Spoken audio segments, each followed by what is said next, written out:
Alright, let's play the game. The story so far.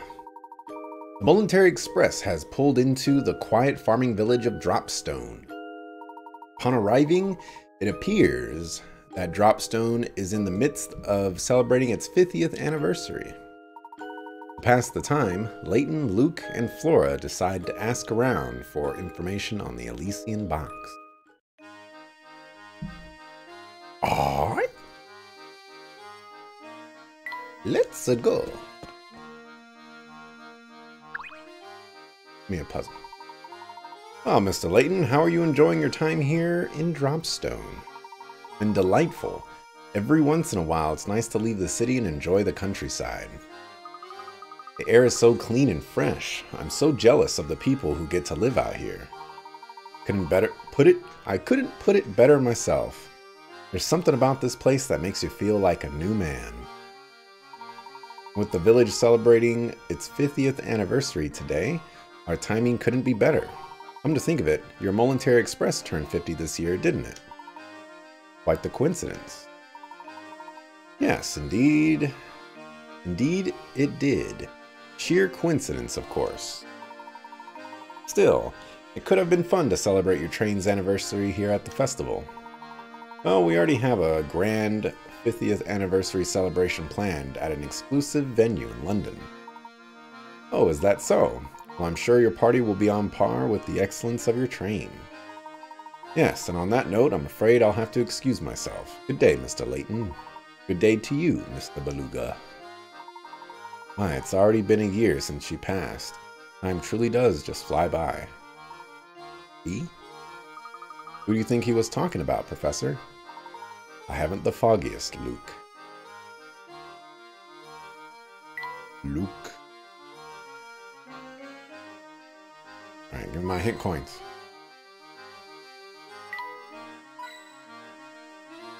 Gotta be at least one more.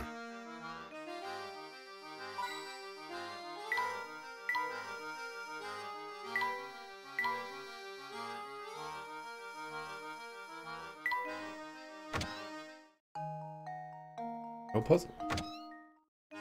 Like a boss. Hello, fancy seeing you, laddies. Me?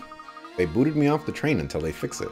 Or after a few puzzles to pass time, just take a peek inside my shack of wonders. I'll be here until I can get back on the train, so come by if you get hankering for a puzzle. Alright, let's go. Right. Let's go. Go this way. We'll look for hint coins.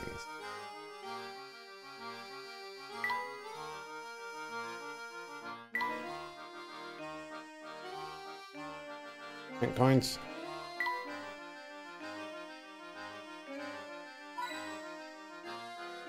Hold it.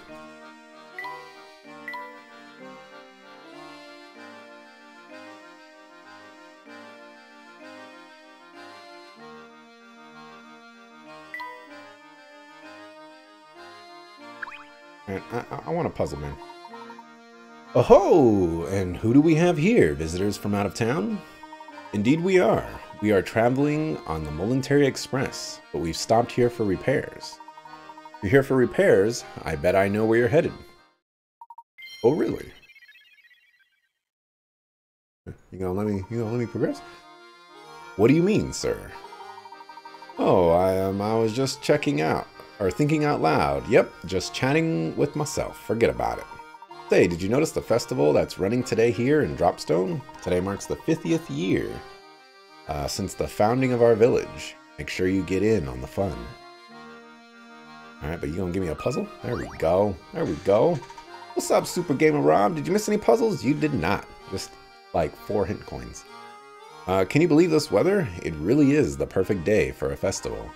I'm in such a good mood, I'm gonna go ahead and tell you a puzzle I've been saving for a special occasion. Alright. Oh boy. Below are 4 halves of 4 separate cubes. Each of the halves is shaped so that when fitted with an identical shaped piece, These two halves form a whole cube. However, one piece below fails to meet those requirements, and it doesn't form a cube when joined with another identical piece. Circle the odd piece out from the choices A through B. Just drop those frames. Okay. So D is fine. C is not looking fine. A looks fine. B looks fine. Going with C. But it's a 25 pick-a-rat puzzle.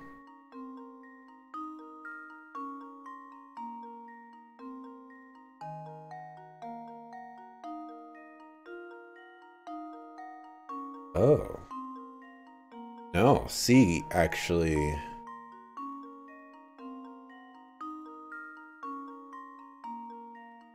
This part right here would go right here. Oh, that's mean. That is really mean.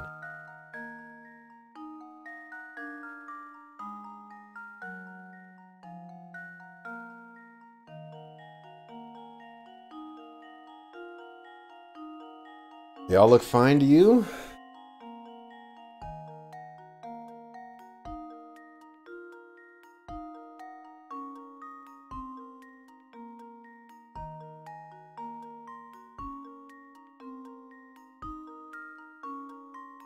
My best guess right now is B.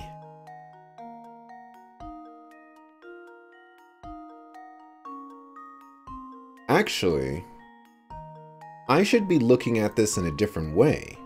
Which ones don't make a square? Maybe some of them make a different shape, like a rectangle or something. And if I had to hazard a guess, that would be D. D probably wouldn't be a perfect cube. Although it is kind of close.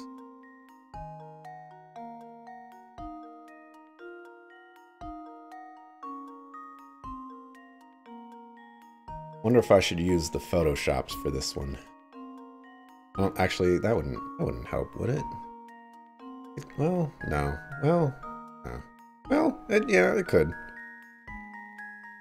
Not really, though.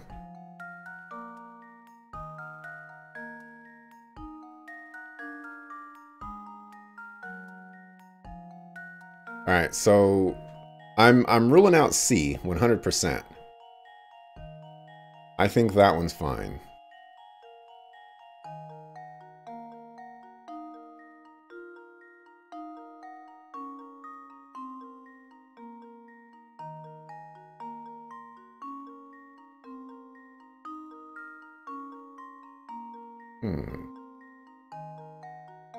What about B? Suspicious. If I were to flip that over, that should work. D kind of feels like it should be suspicious.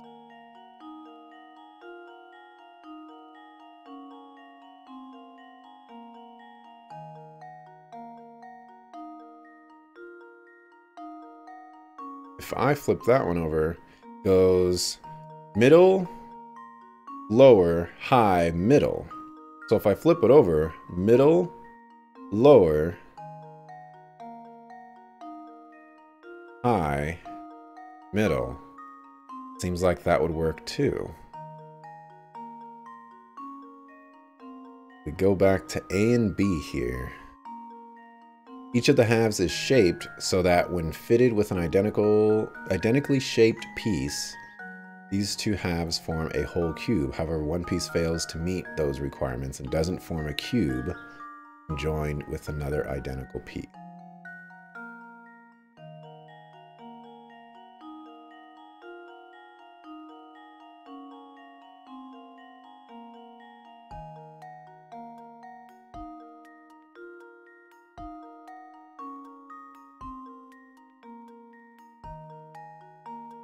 That would go there.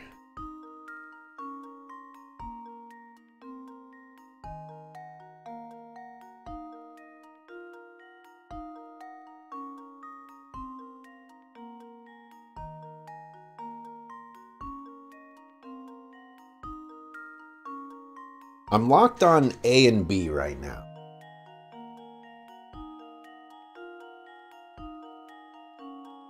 First hint coin says that it's not B. Second hint coin says it's not D. So if I've already ruled out, if my choices are A and B, and a hint coin is ruled out B, then A would be my choice. But I don't see it, is the problem.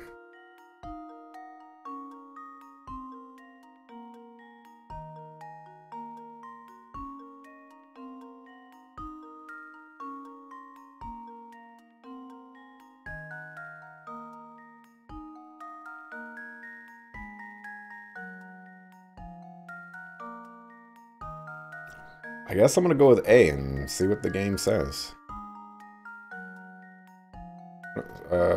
Circle the choices. And now to test my theory. Oh, think hard about the clues you've been given and try again. It's kind of funny because initially the clues say it's not B and it's not D, and immediately when I looked at it, I was like, it is C.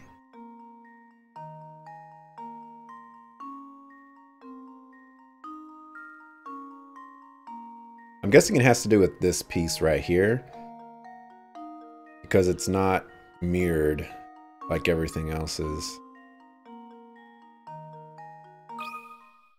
Consider this Take a look. puzzle solved. And there we have it. That's right. C will not form a cube when joined with another identical piece. Some areas of the shape are just a little too complex to fit together neatly. Still, with only a few alterations, you could probably change that shape into something that works, don't you think?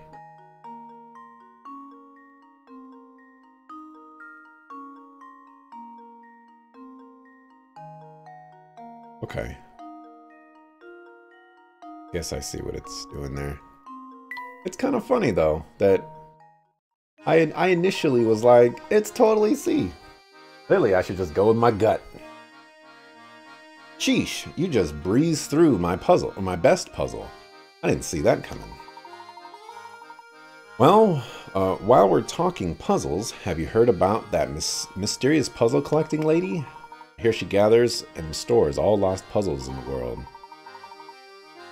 How she does it is a conundrum wrapped in an enigma stuffed mystery, or, you know, a mystrendom. Triangle's in the wrong corner? So to make the triangle fit properly, it doesn't work? Got me there. Wow, look at all the stuff there is to do. I've never been to a real-life festival before. It's wonderful. Well, that's right, Flora. I've forgotten how you grew up in that one little village. Well, now's your chance to make up for lost time. Let's explore. A great idea. Where should we go first? Oh, let's look at that booth over there. I want to see what they've got. Wait for me.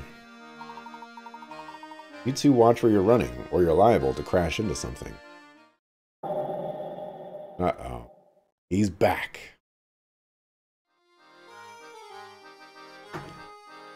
Ready. Give me the loot! Give me the loot!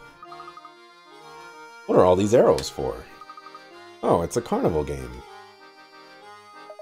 Hey there, Squirts. Try your hand at this fine game of skill? I'll tell you what, since business is so slow right now, the first try is on me. Gosh, really, mister?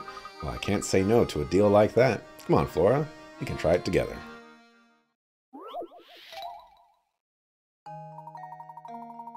A bag of candy dangles from one of 3 arrows attached to the wall. Assuming that all 3 arrows are perfectly straight, which arrow, A, B, or C, is connected to the candy?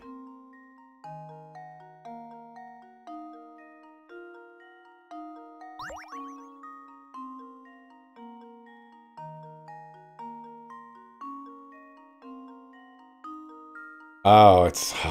they had one of these in the first game.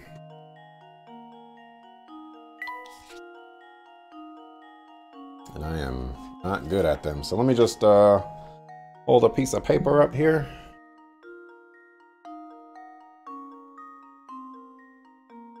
Okay. Looking like B. Yeah, it's looking like B. Only a 20 pick-a-rat puzzle.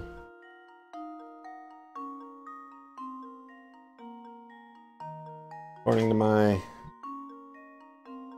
paper wielding skills here.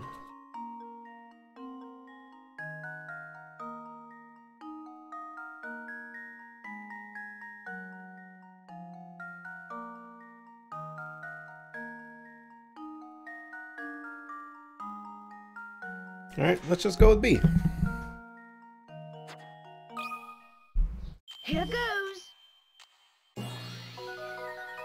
Got it. That was almost too easy. Good eye. Arrow B is the one attached to the candy. The reason this puzzle is tough for some people is because it contains a famous optical illusion. When you observe a portion of a diagonal line with a straight shape, the two visible portions of the line appear disjointed from one another.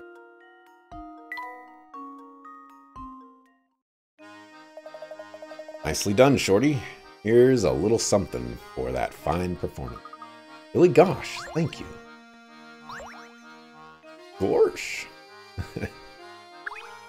Yeah. Festivals like this are the time to let loose. Believe me, if you're not having fun now, you'll regret it tomorrow. Gonna be more fun? Int coins.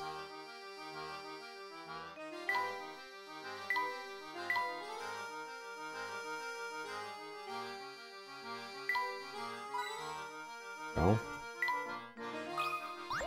Alright. You clicked on a different puzzle. Look at all the fruits and veggies on this cart. It probably belongs to the person running that little stand.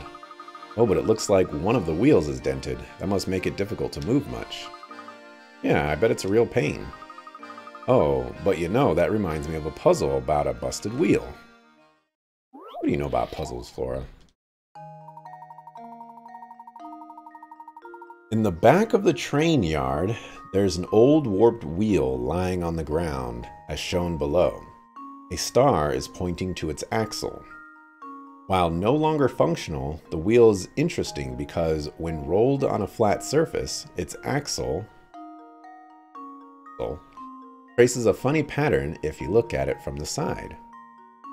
Of the 5 diagrams below, which one depicts actual path of the axle? I mean, she only grew up in literally Puzzleville, but she was trapped in the tower.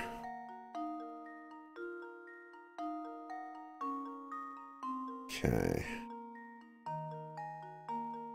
Oh.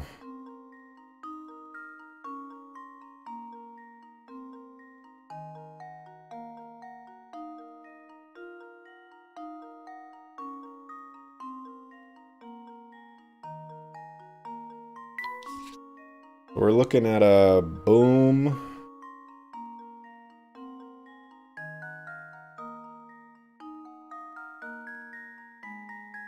Let's see. This goes down here. This goes here. So this one, it's going to do that again.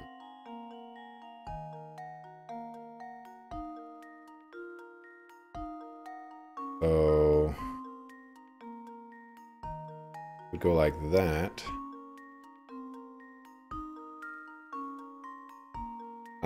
I'm having some difficulties picturing this properly. I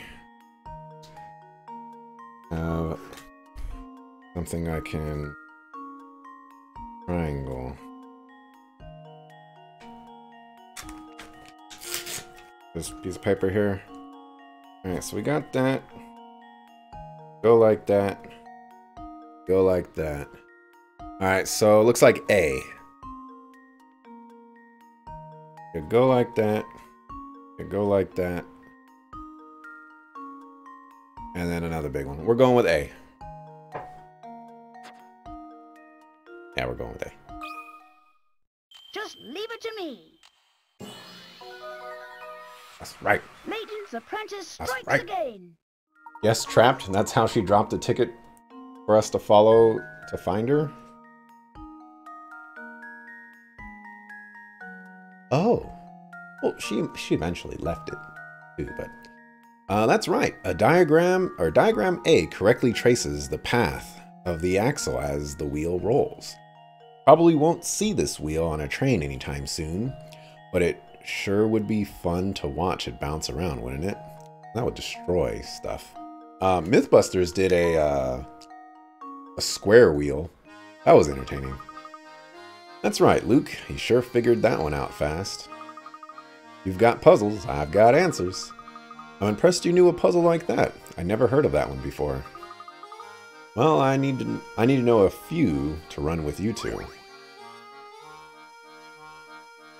Okay.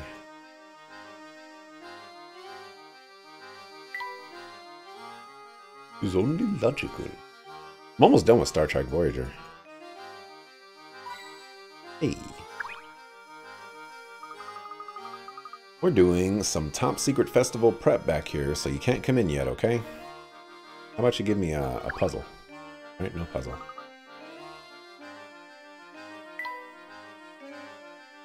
Okay. Go this way.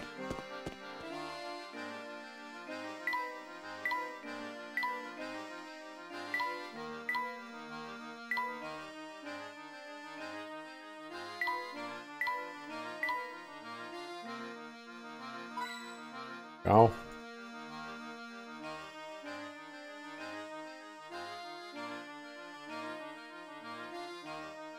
Give me a puzzle. Gracious, the weather couldn't be finer for celebrating Dropstone's fancy 50th.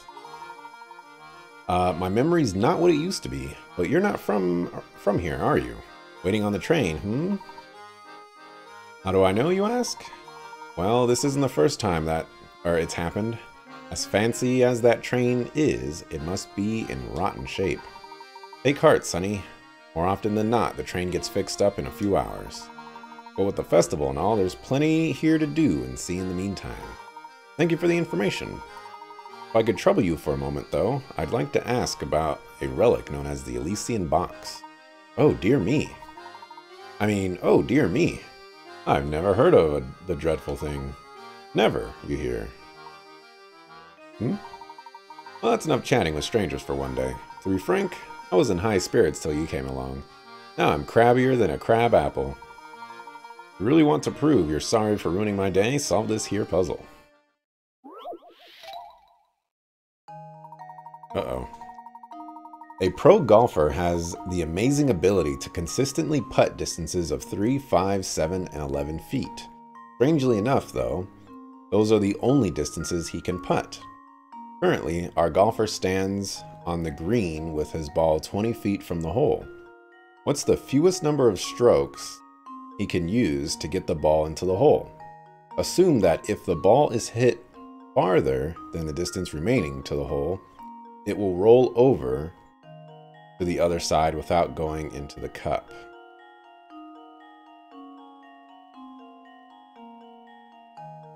What? At farther than distance remaining to the hole, it will roll over the other side without going into the cup. That part's kind of confusing. Okay. The fewest number. Well, clearly you gotta do some adding and subtracting and some multiplication, whatnot, and a little bit of division here. So the clear answer is definitely 4. Okay. 4 is the highest we can go because that's the most obvious answer. But 3 sets of 3 and then the 11 feet to make it. We have to figure out a way to get there without doing it less than 4 times.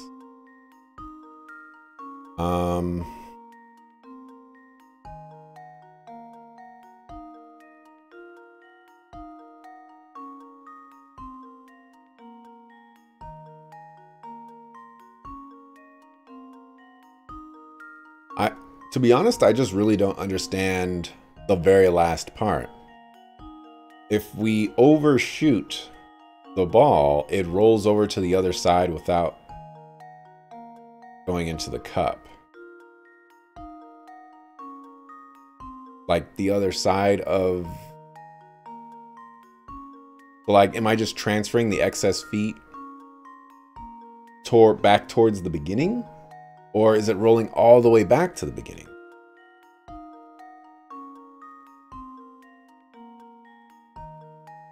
Oh, you'll be 2 feet beyond it. Okay. That means if you shoot 2 shots of 11 straight in the hole, you'll be 2 feet beyond it. Okay. So how do I get 3?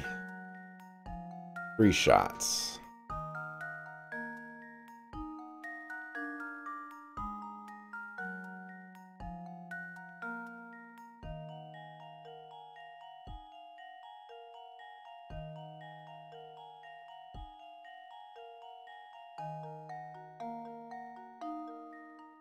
The answer is stupid.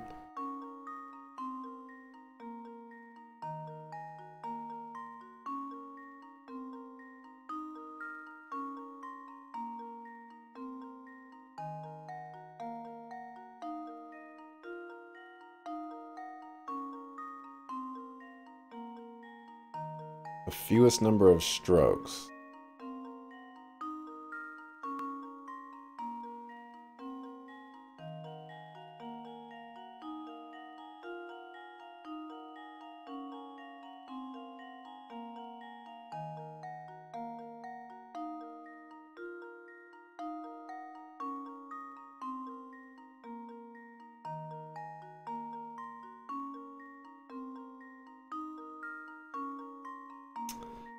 I don't know. The key hint is in the first 3 words, a pro golfer.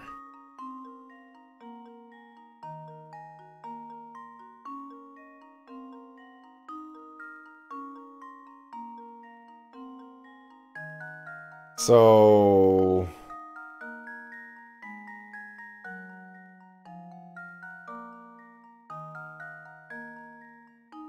You know what? I'll use some hint coins on this one. Correct solution doesn't involve the golfer overshooting the hole. Okay. So that kind of sucks for me because I was looking for other solutions, so I'm still stuck at 4.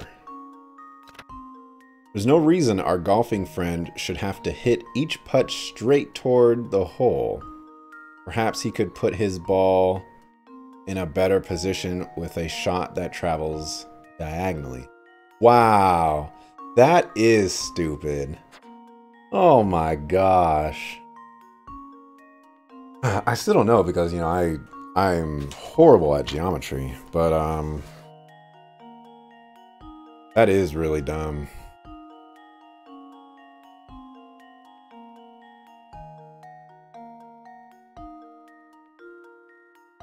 Okay, so length times width. No.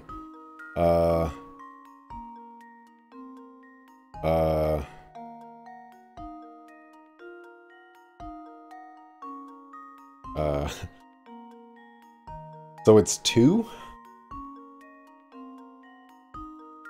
The answer is 2.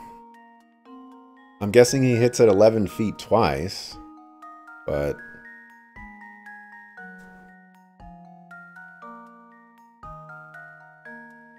Okay. We'll take the L on this one.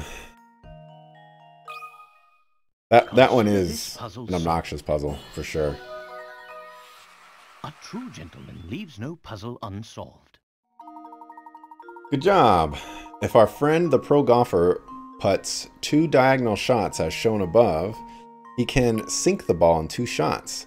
No one ever said the golfer had to putt directly toward the hole, did they?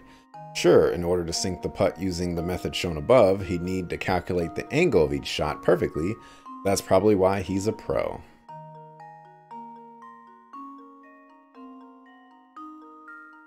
Whatever. Darn math. That's the ticket. Very nice. You've got a good head on those shoulders, Sonny. But I guess you'd need one to pull off that hat.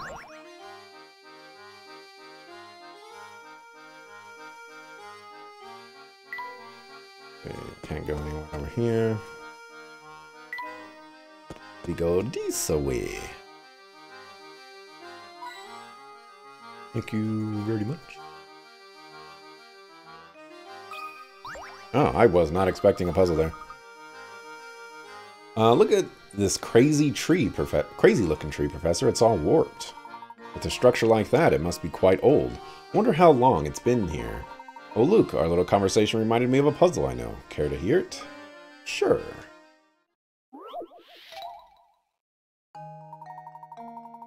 The country road you see here is lined with a single straight row of trees, each planted at a different time and each a different distance from its neighbor. Of the 5 trees labeled A through E here, which 2 trees have the greatest distance between them? Study the diagram carefully and draw a line between the letters of the 2 trees you've chosen.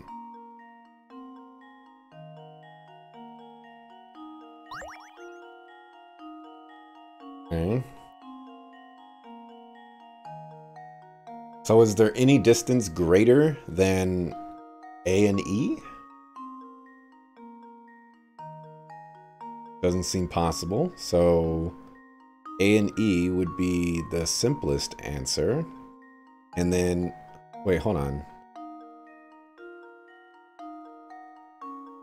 Single straight row of trees, each planted at a different time and each a different distance from its neighbor. Of the 5 trees labeled A through E here, which 2 trees have the greatest distance between them? Oh. Oh. Well, no, yeah, actually, it might actually be that way. Because, like, I was thinking, okay, maybe it's actually talking about, like, 2 trees. So, like, in between the 2 trees that are next to each other. But now I'm thinking, like, no, it probably is that simple of just going like that.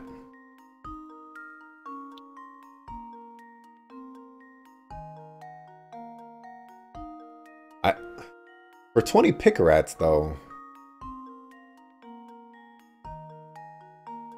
it shouldn't be that easy. Do not overthink it. I mean, this is as non-overthinking it as possible here. You love puzzles? What's up, Dante?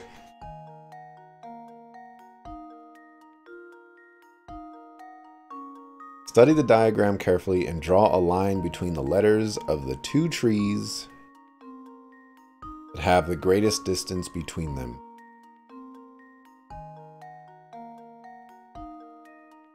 I think it's gonna say this is wrong, but I'm gonna do A and E.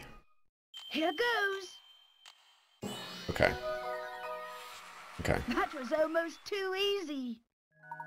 That's right. No matter how you look at it, trees A and E clearly have the greatest distance between them. I guess I was just expecting that one to trick me, and wasn't doing that. Perhaps I should have prepared something a bit more challenging for you, Luke. Well, we'll save that for next time. For now, let's continue our walk about the village. Hey. Hey. I can now do the first stage of the hamster minigame. Yeah, I saw through the trick immediately. Oh. Dropstone's natural beauty is really quite amazing, don't you agree? The trick was to think it was only neighboring trees. Oh, yeah, I guess I really did see through that immediately. Alright, so 8.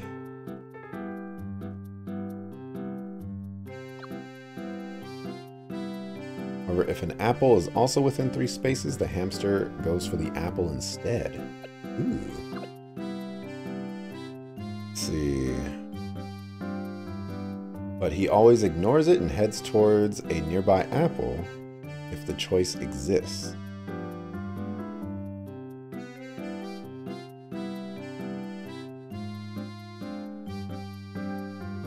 I wonder if this is something where I should just keep these.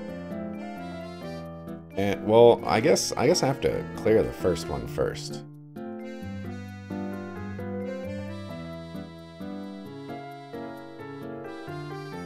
Okay, so it's clear to me that if I go...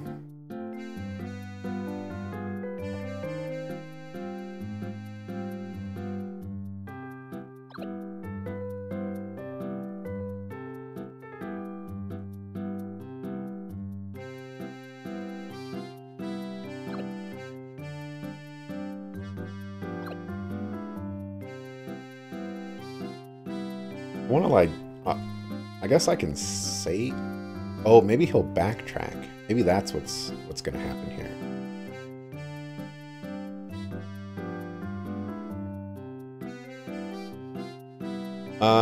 So just play stuff and see what works, which is actually really simple with these 3 pieces. These pieces are all fairly basic, and just make the hamster walk toward them. Okay.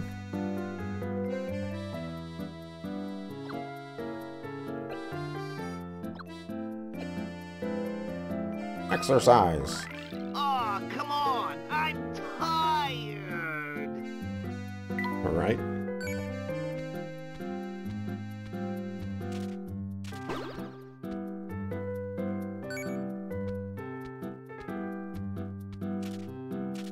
Hey, you were supposed to ignore that for the apple. What are you doing, man?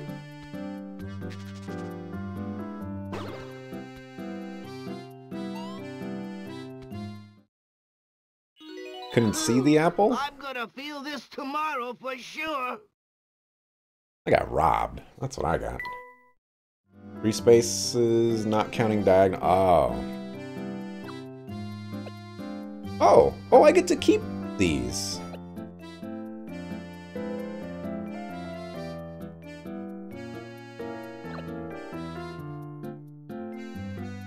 I thought they went away.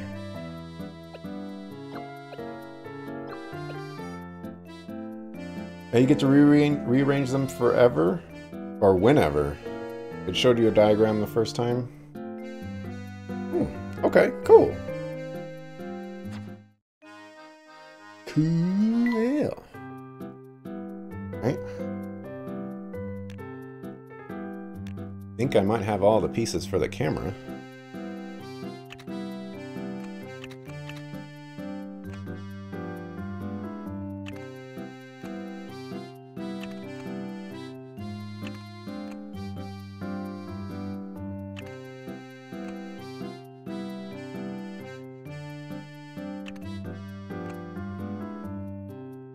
We definitely know where that goes.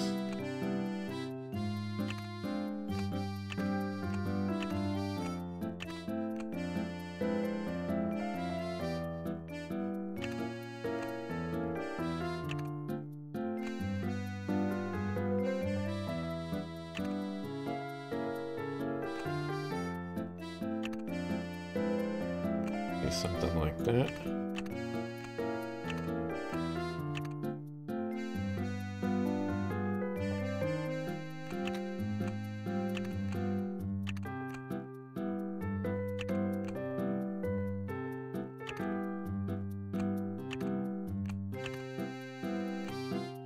I don't know what I'm doing.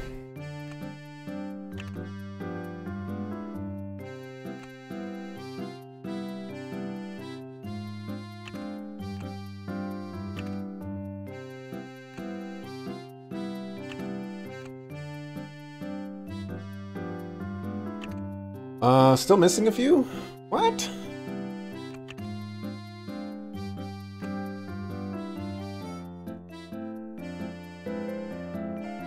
That is impossible.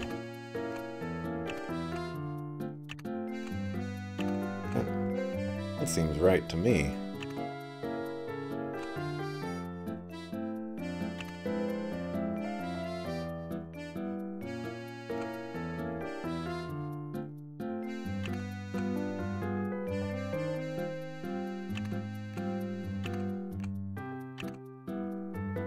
That seems wrong.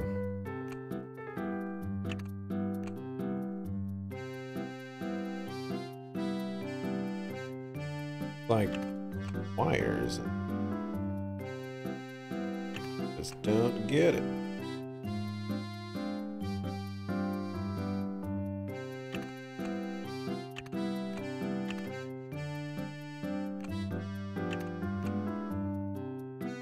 That definitely doesn't go there.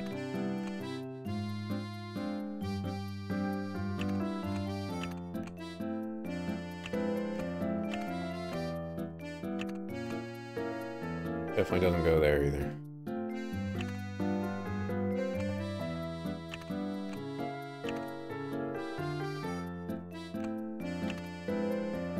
This probably doesn't go here either. Oh well. Oh, you know what? Hey.